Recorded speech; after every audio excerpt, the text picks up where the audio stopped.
ఇంటి ముందు చెత్తంతా మీరు కాలంలో గమనిస్తే డిస్పోజల్ ప్లేట్లు, డిస్పోజల్ బాటిల్స్, గ్లాసులు, ప్లాస్టిక్ పేపర్స్ అన్నీ కూడా కాలంలో పడేస్తా ఉన్నాయి.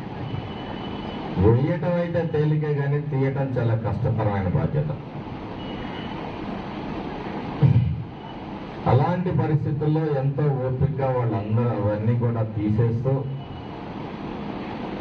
మరి మురుగునీటి సమస్యని, దోమల బారి నుండి ప్రజల్ని కాపాడుతూ పనిచేస్తున్న వాళ్ళకి మరి మనం అందరం కూడా, సమాజం అందరం కూడా గౌరవించాల్సిన అవసరం ఉంది. ఈరోజు అంటువ్యాధి నివారణలో ఒక ప్రముఖ పాత్ర పారిశుద్ధ్య కార్యక్రమంలో కార్మికులు మరి వహిస్తున్నారు. నివారణలో భాగం. ఆ రోజు కోవిడ్ సమయంలో సాక్షాత్తు ప్రధాని నరేంద్ర మోడీ గారు ఒక పారిశుద్ధ్య కార్మికురాలు కాళ్ళు మొక్కి వాళ్ళని ఘనంగా మరి సన్మానించిన తీరు కూడా మనం మర్చిపోకూడదు. వాళ్ళని ఆదరించండి, గౌరవించండి.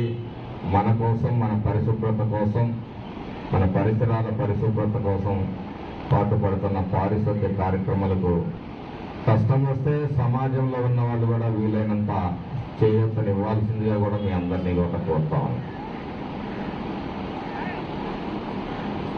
అలాగే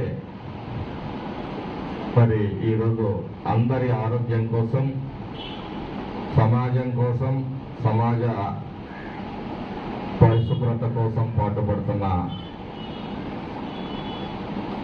ఆ పారిశుద్ధ్య కార్మికులకి స్వచ్ఛ భారత్, స్వచ్ఛతా హీ సేవ కింద స్వచ్ఛ భారత్ కార్యక్రమంలో భాగంగా వారికి కూడా మరి వారి కుటుంబాలకి ఆరోగ్య పరీక్షలు నిర్వహించి వారికి మరి ఆరోగ్యాన్ని కాపాడే ప్రయత్నం హర్షణీయమని చెప్పి సందర్భంగా తెలియజేస్తూ, సమాజంలో ప్రతి ఒక్కరిని కూడా పరిశుభ్రత పట్ల చైతన్యవంతుల్ని చేయాలని చెప్పేసి కోరుతూ మరి ఈ అవకాశం ఇచ్చిన మీ అందరికీ కూడా పేరు పేరున ధన్యవాదాలు తెలియజేస్తూ